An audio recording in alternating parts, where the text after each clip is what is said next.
한 주 동안 잘들 지내셨습니까? 아멘. 우리는 언제나 주님 안에서 날마다의 삶이 복되고 은혜로운 삶이 되시기를 간절히 소망합니다. 아멘. 그런 의미에서 주님 앞에 나와 예배하는 자가 가장 좋은 날이요, 가장 은혜로운 날이요, 가장 복된 날인 것을 우리 모두가 인식하면 좋겠습니다. 아멘. 오늘 누가복음 4장 1절에서 13절까지 전체의 말씀 속에서는 가장 대표적으로 말씀되는 것이 뭔가 하면 바로 시험에 대한 이야기입니다. 시험. 여기서 우리에게 가장 핵심적으로 얘기하는 것이 바로 2절에 있는데요. 2절 말씀 우리 같이 한번 읽어볼까요? 2절 같이 시작. 마귀에게 시험을 받으시더라. 이 모든 날에 아무것도 잡수시지 아니하시니 날수가 담이 줄이신지라. 그러니까 예수님께서 마귀에게 시험을 받았다, 이 내용을 하고 있는 것입니다.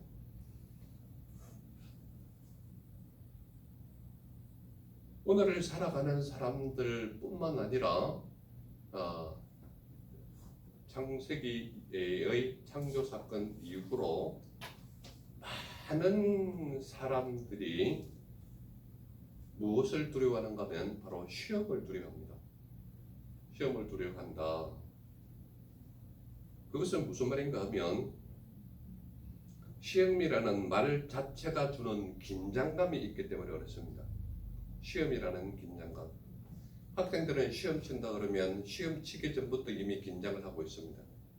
그래서 시험 성적이 잘 나오면 좋은데 잘 안 나오면 그때부터 또 걱정이 태산입니다. 왜냐하면 이 성적표의 결과를 부모님에게 보여주면 거기서 오는 스트레스가 이만저만이 아니거든요.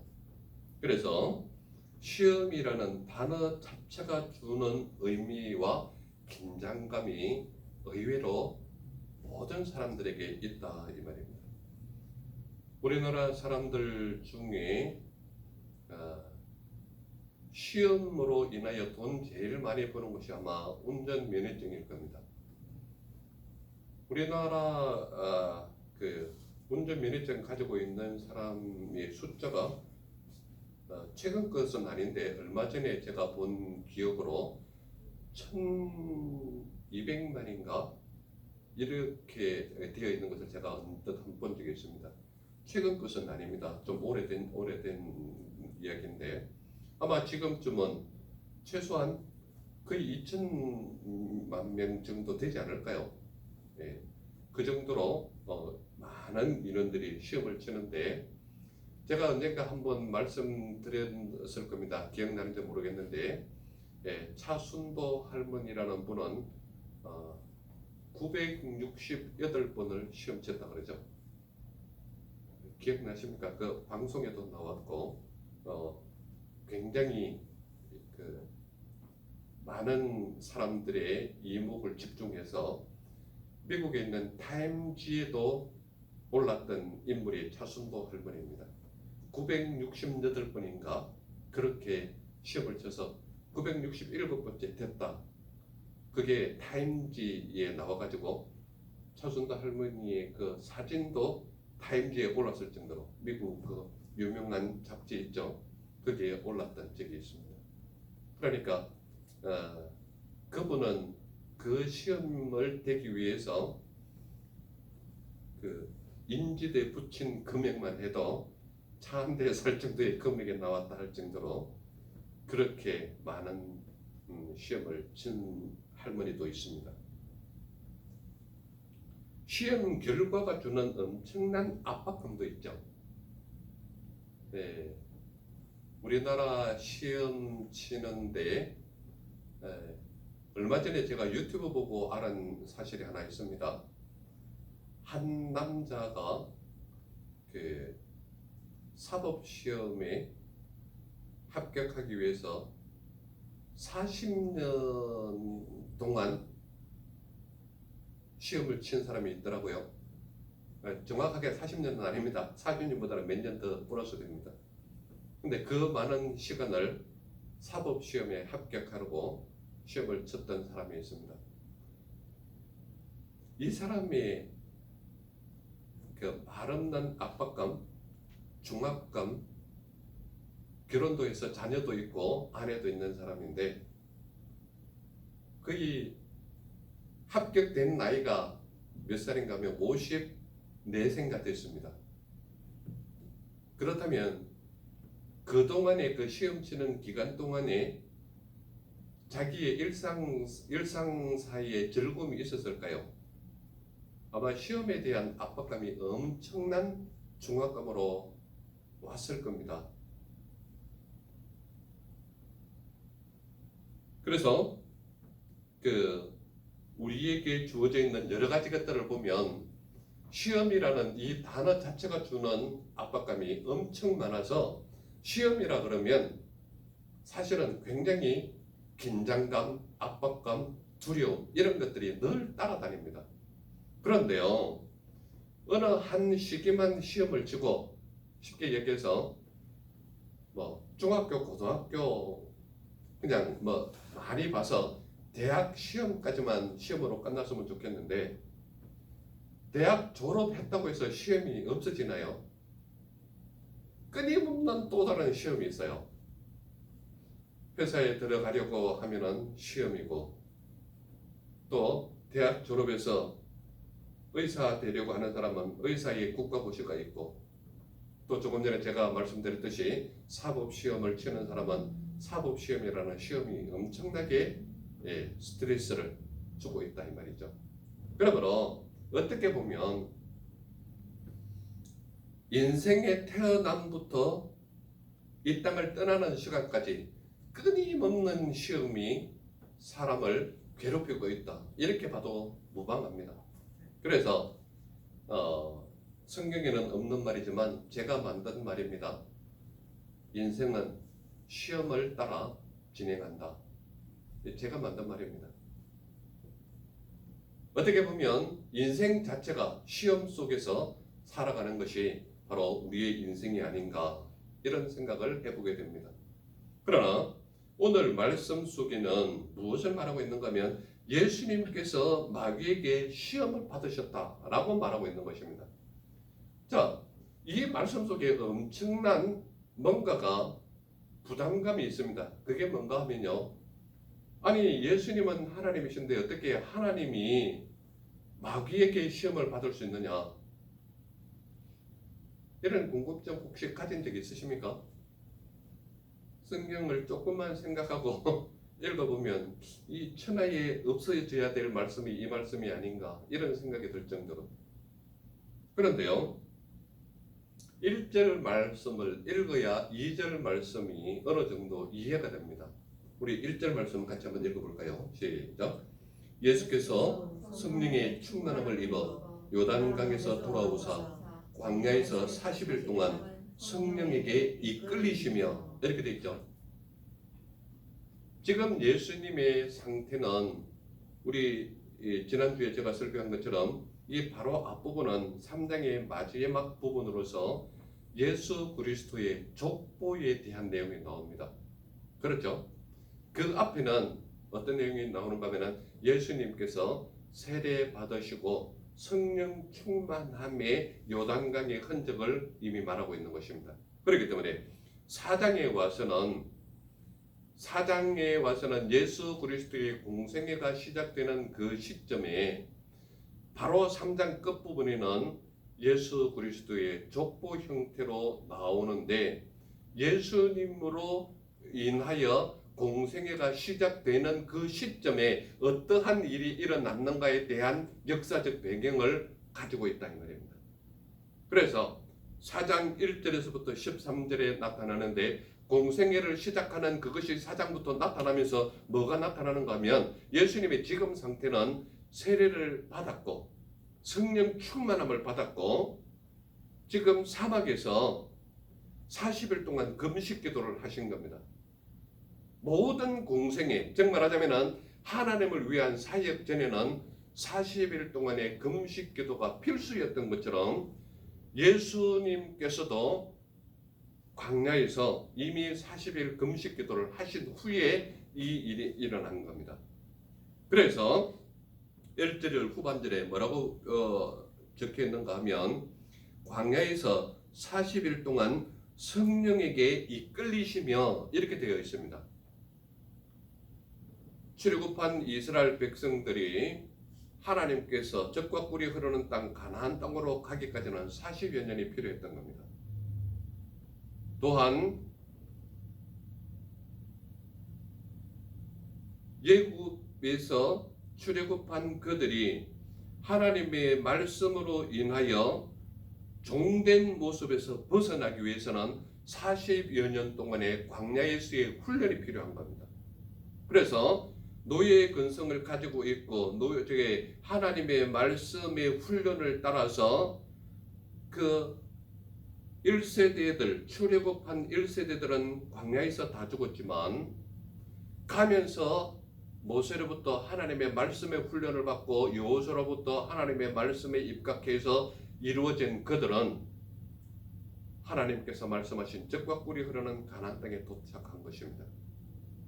그와 마찬가지로 예수님께서 만 30세의 되던 그때의 공생애를 시작하면서 요한에게 세례를 받았고 세례를 받음으로 인하여 성령 충만함을 받았고 성령 충만함을 받아서 하나님께서 말씀하신 그 사역에 임하기 전에 광야에서 40일 동안 금식 기도를 하셨던 예수 그리스도의 모습을 보고 있다 이 말입니다.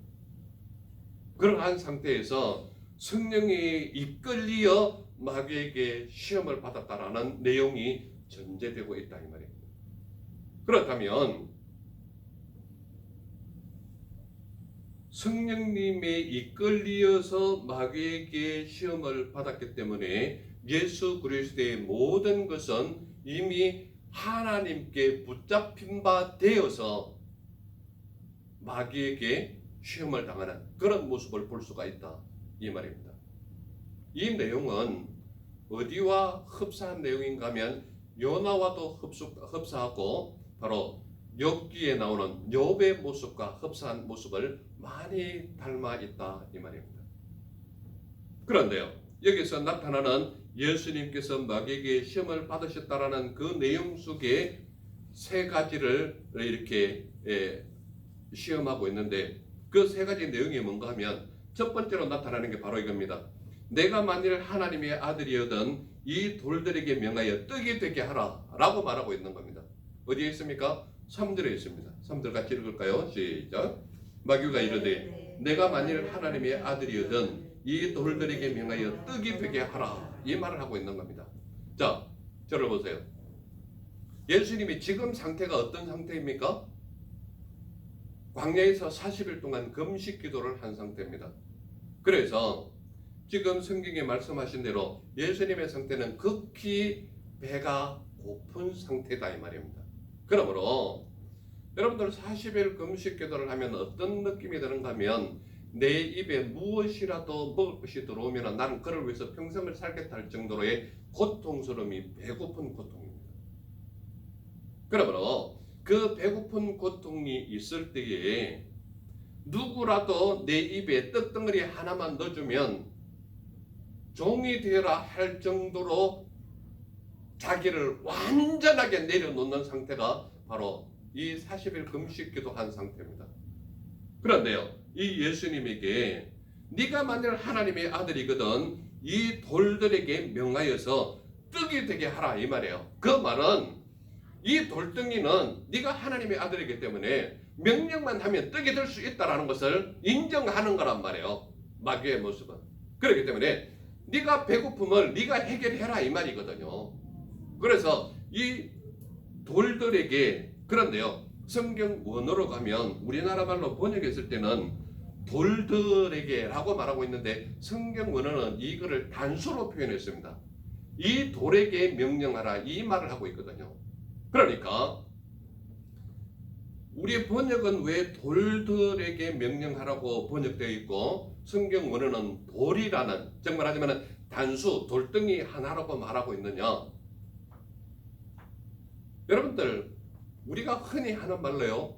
3일 굶어서 도둑질을 안 하는 사람 없다 이 말 하고 있잖아요. 그 말은 배고픈 자가 훔치는 것은 사실은 많은 사람들이 좀 너그럽습니다. 배가 고파서 훔친 것이기 때문에 인정을 하는 거예요. 그 말은 모든 사람들이 배고픈 고통이 얼마나 큰가를 안단 말이에요. 그런데 광야에서 40일 금식을 했다라고 얘기한다면 예수님은 한 덩이 떡을 위해서 자기 자신의 모든 것을 내려놓을 만큼 가장 배고프고 가장 갈급하고 가장 본능적으로 원하는 것이 한 모금 내 입에 들어오는 떡덩이란 말이에요. 그런데 가장 위급하고 가장 다급하고 가장 갈급한 것을 마귀는 시험하고 있다 이 말입니다. 이 돌들에게 명하여 떡덩이가 되게 하라. 그런데 제가 원어는 뭐라고 되어 있습니까? 제가 단수라고 얘기했죠. 이 돌에게 명하여 떡이 되게 하라 이 말이거든요. 자, 그렇다면 원어적인 개념으로 우리가 해석을 해본다면 예수님에게 필요한 것은 떡덩이에 큰 다라 같은데 가득 담긴 떡이 아니에요. 한 덩이 떡이란 말이에요. 이해가 되십니까? 그러므로 원어 성경이 말하는 의미는 예수님에게 지금 가장 시급한 것은 한 덩이 떡이지 많은 떡이 담겨있는 돌들에게 명하여 떡이 되게 하라는 그 돌들이 필요한 게 아니라 한 덩이 떡이 필요한 거란 말이에요. 이해가 되십니까? 무슨 말인지? 그런데요, 예수님께서 뭐라고 대응하는가 하면 기록된 바 사람이 떡으로만 살 것이 아니라 이렇게 말하고 있는 겁니다. 어디에 있습니까? 4절입니다. 4절 같이 한번 읽어볼까요? 시작. 예수께서 대답하시되 기록된 바 사람이 떡으로만 살 것이 아니라 하였느니라.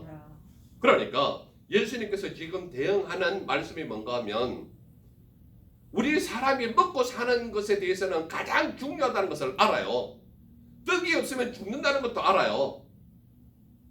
그래서 엘리야와 엘리사가 그 가렙다 여인에게 그 시험하는 것 중에 자기들도 먹을 것이 없어가지고 그 한 덩이 떡을 만들어서 아들과 내가 먹고 죽을까 하노라 라는 그 고백을 들었단 말이에요. 그런데 선지자는 뭐라고 얘기합니까? 그걸로 떡덩이를 만들어서 나로 하여 먹게 하고 그 이후에 너희가 먹으라 이 말하고 있는 겁니다. 자, 저를 보세요. 지지리도 가난하고 궁상맞은 집에 신방을 했는데 목사님이 신방을 했는데 밥 한 끓이라고는 한 줌 쌀밖에 없어요. 한 줌 쌀 했는데 아들은 셋이고 어머니가 그 쌀을 하는데 쌀로 밥을 짓는데 목사님을 줘야 되겠습니까? 사랑하는 아들을 줘야 되겠습니까? 굉장히 갈등입니다. 신방 간 목회자도 힘들고 대접하는 당사자도 힘든 거예요. 쌀 한 주먹 가지고 내 식구가 먹으려고 보면 한 숟가락도 못 따라갈 정도의 양인데 목사님이 그거 가지고 내 밥 해라 이렇게 했을 때 그 목사님이 목사로 보이겠어요? 여러분들 어떻게 생각하십니까? 얼토당토 안 한 성경 말씀이 지적이라고 두 번 다시 교회 안 오겠다고 이렇게 말할 수 있는 조건이 성경 속의 가르침이 그거예요.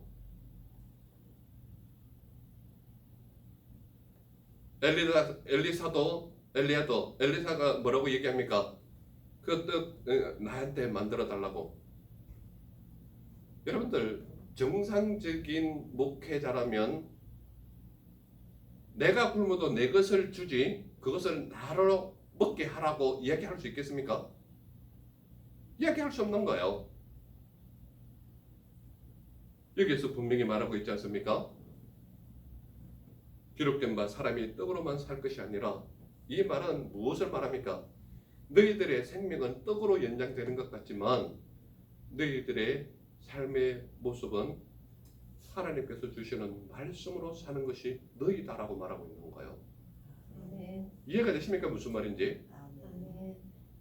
제가 아무리 얼굴이 철미피 같은 목사가 일주일을 굶었다 할지라도 단 한 주먹 쌀밖에 없는 그 집에 가서 내 밥하고 너희는 나중에 먹으라 말할 수 있는 위치가 저는 못 돼요. 인간적인 염치가 있기 때문에. 그러나 하나님은 우리에게 무엇을 말하는가 하면 네가 말씀에 의지하여 그 말씀을 믿고 나에게 대접하느냐 아니냐, 하나님을 믿고 의지하느냐 아니냐, 이것을 보시는 거예요. 내가 만일 하나님의 아들이든 이 돌들에게 명하여 떡이 되게 하라. 즉 말하자면 예수님은 떡덩이에 큰 복수 덩어리가 필요한 것이 아니라 한 덩어리면 되는 거예요. 이 말이 우리에게 주는 의미가 무엇인지를 생각해 봐야 되는 거예요. 예수님은 분명히 기록된 바 사람이 떡으로만 살 것이 아니라 이 가르침 속에 무엇이 있느냐를 우리가 생각해야 된다는 이야기입니다. 그것은 우리가 살아가면서 수많은 부딪히는 시험이 있어요. 수많은 부딪힘이 있단 말이에요. 배고픔의 부딪힘, 또는 돈이 없어서 이 돈만 있으면 내가 가장 시급한 문제가 해결되는 그때에는 돈의 시험이 있는 거예요. 그리고 이 시기만 넘으면 목숨이 살 수 있는 경각에 있을 때에 그 목숨 때문에 나에게 시험이 온단 말이에요. 그럴 때에 요것 한 가지만 넘자. 요 한 가지만 넘자. 이 떡덩이 이거 하나만 먹으면 내가 살 수 있거든요. 요거 하나만 하나님 눈 감고 저 좀 용서해 주세요. 이런 경우가 우리가 살아가는데 얼마나 많은지 모릅니다. 모든 결정을요, 이것 하나만 해서 넘기다 보면 어느샌가 나는 말씀과 거리가 멀어져 있고 예수님과 멀어져 있고 교회와 멀어져 있고 예배와 멀어져 있고 기도와 멀어져 있는 내 삶을 돌아보는 거예요. 이것 하나 때문에.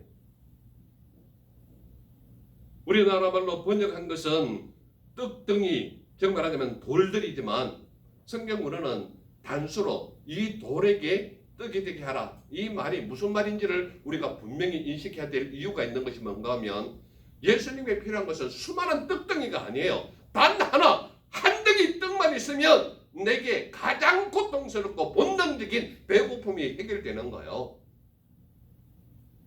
그 순간을 넘기기 위해서 하나님의 말씀과 잠시 접어두는 내 인생, 하나님을 내 몸이 너무나도 피곤하고 아파서 잠시 기도하지 않는 죄를 범할지라도 잠시 넘어가고 싶은 그 심정, 매일 말씀과 함께 해야 되는데 오늘 하루 잠시 말씀을 접더라도 그냥 넘어가자. 그 단 한 번의 모습이 바로 예수님께서 우리에게 말씀하신 것처럼 기록된 바 사람이 떡으로만 살 것이 아니라 이 명령을 우리에게 주고 있다 이 말입니다. 두 번째 시험이 뭘까요? 내가 만일 내게 절하면 다 내 것이 되겠다. 이 말을 하고 있는 겁니다. 어디에 있습니까? 7절인데요. 6절 7절 같이 한번 읽어볼까요? 시작. 이르되 이 모든 권위와 그 영광을 내가 내게 주리라. 이것은 내게 넘겨준 것이므로 내가 원하는 자에게 주노라. 그러므로 내가 만일 내게 절하면 다 내 것이 되리라. 그러니까 내가 만일 내게 절하기만 하면 세상이 모든 것들을 너에게 주겠다. 자, 여러분들은 넘어오시겠습니까? 안 넘어오시겠습니까? 마귀한테 절을 한 번만 하면 되는데요.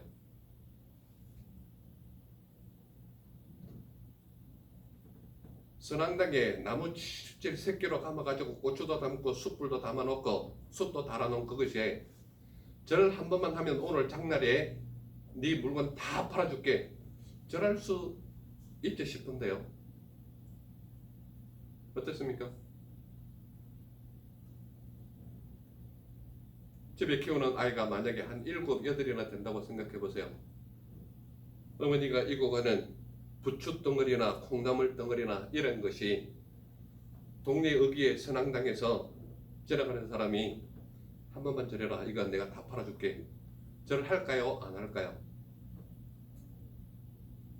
안 믿는 사람이라면 절할 수 있겠죠. 저와 예배하는 여러분들은 어떻습니까? 절 한 번만 하면 세상 권세를 얻는데요. 절 한 번만 하면 내가 원하는 화려하고 정말 평생 동안 걱정 없을 것 같은 그런 권위와 영광을 얻는데요. 여기에서 절하라는 것이 우리나라 말로 번역하면 예배하다라는 말입니다. 예배하다라는 말. 내가 만일 내게 절하면 이 모든 보여주는 이 모든 세상에 화려하고 번쩍하고 두 번 다시 무너지지 않을 것 같은 성 같은 돌성을 쌓아놓은 그 모든 것을 보여주고 내게 절 한 번만 하면 이거 다 넣어줄게. 요셉씨 절 하고 싶어요? 안 하고 싶어요? 안 하고 싶어요? 한 번만 절하면 이 모든 것을 다 너에게 주겠다. 그랬을 때 예수님의 대처 방법을 보세요. 기록된 바 주 너희 하나님께 경배하고 다만 그를 섬기라 하였느니라. 8절 우리 같이 한번 읽겠습니다. 8절 시작. 예수께서 대답하여 이르시되 기록된 바 주 너희 하나님께 경배하고 다만 그를 섬기라 하였느니라. 쉽게 이야기하면 영화 한 편 만들어 놓고 돼지머리 갖다 놓고 고사 지내고 절하고 막걸리 따라 놓고 땅에 뿌리고 하는 것이 자기의 소망하는 바를 거기에다가 담은 것이지 거기에 무엇을 이루어 준다라는 개념은 절대 없습니다. 그러함에도 불구하고 자기 손으로 깎아 만든 우상 앞에 절하고 돈 갖다 놓고 하는 이유가 그렇게 이루어졌으면 하는 소망을 담는 거다 이 말이죠. 거기에 어떤 힘이 있거나 능력이 있다는 것은 결코 아니라는 것을 우리는 분명히 알아야 한다 이 말입니다. 그렇기 때문에 내가 만일 내게 절하고 한 번만 절하면 이 모든 보여준 것을 내게 주겠다 했을 때 그 사실은 전혀 이루어지지 않는 거짓된 것을 허황되게 말하는 것이 바로 마귀 사탄의 시험이다 이 말입니다. 그래서 예수님께서는 분명히 말씀하시기를 기록된 바 주 너희 하나님께 경배하고 다만 그를 섬기라 하였느니라 이 말씀을 주고 있는 거예요. 세 번째 시험은 무엇입니까? 내가 만일 하나님의 아들이거든 여기서 뛰어내리라 이 말을 하고 있는 겁니다. 자 9절 한번 읽겠습니다. 9절 시작.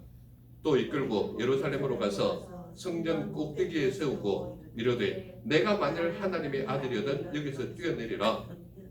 10절까지 같이 읽겠습니다. 시작. 기록되었으되 하나님이 너를 위하여 그 사자들을 명하사 너를 지키게 하시리라. 그리고 방법론으로 11절에 있습니다. 그들이 손으로 너를 받들어 내 발이 돌에 부딪히지 않게 하시리라. 그들은 누굽니까? 천사를 얘기하는 거예요. 그러니까 하나님의 아들이면 천사를 동원할 텐데 네가 성전 꼭대기에서 뛰어내리면 네 발이 다치지 않도록 천사들이 네 발을 이렇게 붙들어 줄 것이다. 이 말을 하고 있는 겁니다. 이것은 무엇인가 하면요. 여러분들 저를 한번 보시기 바랍니다. 여기가 과거에 지었던 아주 거대한 성전 꼭대기라고 한번 생각해 보세요. 내가 만약에 뛰어내렸습니다. 뛰어내렸는데 정말 천사가 내 발을 받들어서 날개로 날아가면서 아주 사뿐하게 땅에 잘 내려놨어요. 틀끝 하나 다치지 않게. 만약에 수많은 사람들이 그 모습을 봤다. 저는 어떤 사람이 됩니까? 거의 하나님과 버금가는 위치가 되는 거예요. 무슨 말인지 이해가 되십니까? 그러니까 모든 사람들 앞에 나의 모습은 저 사람이 진짜야 라고 따를 수 있는 영적 지도자가 될 뿐만 아니라 모든 사람들에게 영웅적 대우를 받게 되는 거예요.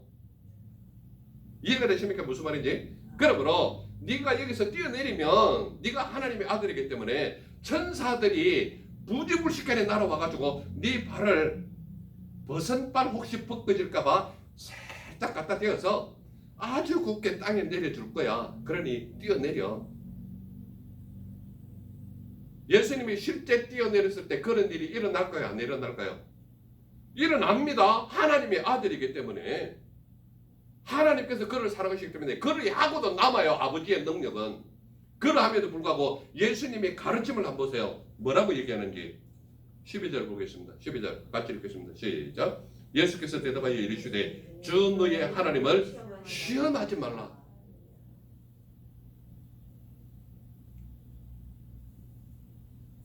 하나님은 바다 한가운데에 뽕나무를 심어서 뽕나무 열매를 맺게도 하실 수 있는 분이 우리의 하나님이십니다. 그러한 능력이 계신 하나님이기 때문에 낭떠러지에서 떨어진다 할지라도 충분히 살리실 수 있는 분이 우리의 하나님이시다 이 말이죠. 그러함에도 불구하고 본인 스스로가 하나님이심에도 불구하고 뭐라고 얘기하는가 하면 너희 하나님을 시험하지 말라 하였느니라 이렇게 말하고 있는 겁니다. 그러므로 하나님은 우리가 시험할 수 있는 대상이 아니라 믿고 의지하여서 그분이 내 하나님이라는 것을 진실로 고백하고 인정하는 그 모습이 우리의 모습이 되어야 된다는 것을 말하고 있는 겁니다. 지금 하나님이신 예수님께서 아버지를 증거하고 있다 이 말이에요. 주 너의 하나님을 시험하지 말라라고 말하고 있는 거예요. 예수님께서 우리에게 모범을 보이시는 것이 무엇입니까? 지금 이 세 가지 시험은요, 인간이 당할 수 있는 시험 중에 넘어질 수밖에 없는 가장 기본적이고 본능적이고 고통스럽고 압박적인 그러한 시험이 예수님께 하신 거란 말이에요. 그러면서 예수님께서 이 모든 시험을 이기시는 모든 근원이 어디에 있는가 하면 기록된 바. 무엇을 근거로 합니까? 말씀을 근거로 하고 있는 거라. 그러므로 우리가 이길 수 있는 모든 근거는 어디에 있다는 거예요? 말씀에 있다라고 우리에게 말하고 있는 거예요. 어떤 시험이 올지라도 말씀대로 살아가고 있고 말씀의 규례대로 살고 있고 말씀의 명령대로 따르기만 하면 너희는 승리하는 자가 된다. 이 말을 하고 있는 거예요. 그러므로 우리 모두는 말씀대로만 살아간다면 마귀 사탄 아니라 뱀이 물어서 나를 넘어뜨리려고 한다 할지라도 결코 나를 이길 수 없는 자가 예수 그리스도를 믿는 믿음의 사람이다. 이 말을 하고 있는 겁니다. 그래서 마지막 13절에 우리에게 무엇을 말하고 있습니까? 마귀가 모든 시험을 다 한 후에 얼마 동안 떠나니라라고 말하고 있습니다. 왜 떠나면 그냥 영원히 떠나지 얼마 동안 떠났다고 말하고 있습니까? 마귀의 시험은요, 그의 인생이 끝나기 전까지는 끊임없는 시험이 우리에게 다가오고 있다는 것을 말하고 있는 것입니다. 그러므로 지금 이 순간도 믿음을 가진 사람을 넘어뜨리기 위해서 마귀 사탄은 언제 어디서든지 여러분들이 넘어올 수 있는 가장 달콤한 말로 여러분들에게 다가오고 있는 시험을 하는 자가 마귀 사탄이라는 것을 알아야 한다 이 말입니다. 그렇다면 오늘을 살아가는 수많은 사람들은 왜 시험에 너무나도 쉽게 넘어질까요? 왜 쉽게 시험에 넘어질까요? 모든 사람들이 이거 하나 때문에 넘어집니다. 무엇인지 아십니까? 이것 하나쯤이야 이렇게 생각하기 때문입니다. 이것 하나쯤이야.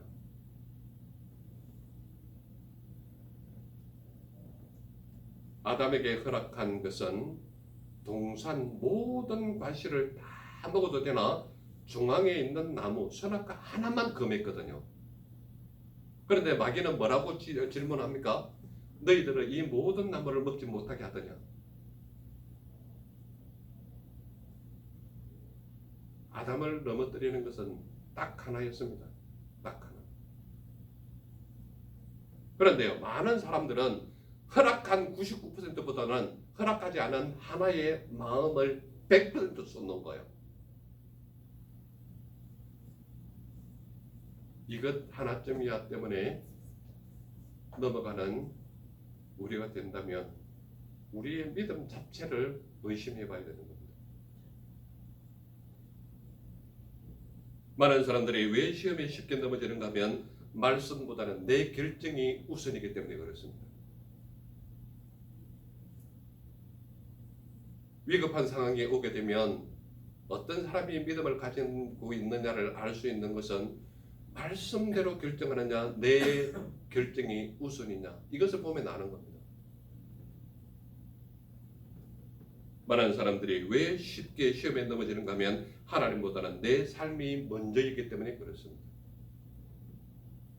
예수님은 모든 유혹의 시험을 말씀으로 승리하신 분이 우리 예수님이십니다. 그러므로 예수님은 배고픔에서 말씀으로 승리하셨다. 이것을 우리에게 보여주는 거예요. 그래서 예수님은 떡으로만 살 것이 아니라고 말하고 있지 않습니까? 또한 예수님은 세상의 모든 권력에서 말씀으로 승리하신 하나님이 우리 예수님이시다. 예수님께서 뭐라고 말합니까? 하나님만 경배하고 그를 섬겨라. 이렇게 말하고 있지 않습니까? 또한 예수님은 영적인 권위에서 말씀으로 승리하신 분이다. 주 너의 하나님을 시험치 말라. 이 말을 우리에게 분명히 하고 있다 이 말입니다. 그렇다면 저와 우리 모두는 믿음의 사람인데 믿음의 사람은 도대체 어떻게 살아라고 말하고 있습니까? 믿음의 사람은 인생의 모든 시험에서 말씀으로 승리하는 삶이 너희의 삶이 되어라. 이 말을 하고 있는 겁니다. 떡으로만 살 것이 아니라 말씀으로 승리하는 삶이 우리의 삶이 되어야 된다 이 말입니다. 정말 우리 집이 너무나도 먹을 것이 없어서 당장 굶어 죽을 것 같지만 하나님을 의지하고 그 말씀대로 살아가는 자에게는 결코 하나님이 외면하지 않으신다 이 말입니다. 그러므로 떡으로만 살 것이 아니라 말씀으로 승리하는 삶이 너희의 삶이 되어라. 이것을 가르치고 있는 거예요. 또한 세상의 권위와 영광보다는 하나님을 경배하고 승리하여서 승리하는 삶이 너희의 삶이 되어라. 이 말을 하고 있는 거예요. 우리 사람들은 많은 사람들 앞에 영웅적 삶을 보여주기를 원합니다. 그러나 말씀은 영웅적 삶보다는 하나님을 시험하지 않는 삶이 너희의 삶이 되어야 한다. 이 말을 하고 있는 거예요. 그러므로 저와 우리 모두는 예수 그리스도를 믿되 말씀으로 승리하여서 마귀 사탄도 물러가서 승리하는 자의 삶이 우리 모두의 삶이 되시기를 간절히 소망하는 것입니다. 기도하겠습니다. 사랑의 주 하나님 감사합니다. 오늘도 우리에게 말씀으로 승리하는 예수 그리스도의 모습을 보여주시니 감사합니다. 우리도 예수님을 믿는 믿음으로 말씀으로 모든 시험에서 승리하는 자의 삶이 우리 모두의 삶이 되게 하옵소서. 그래요. 예수 그리스도의 영광을 드러내게 하옵시고 예수 그리스도의 은혜 가운데 있게 하옵시고 예수 그리스도의 말씀 속에 있게 하옵소서. 함께 하심을 믿사와 나를 보내주신 예수님 이름으로 감사하며 기도드렸사옵나이다. 아멘.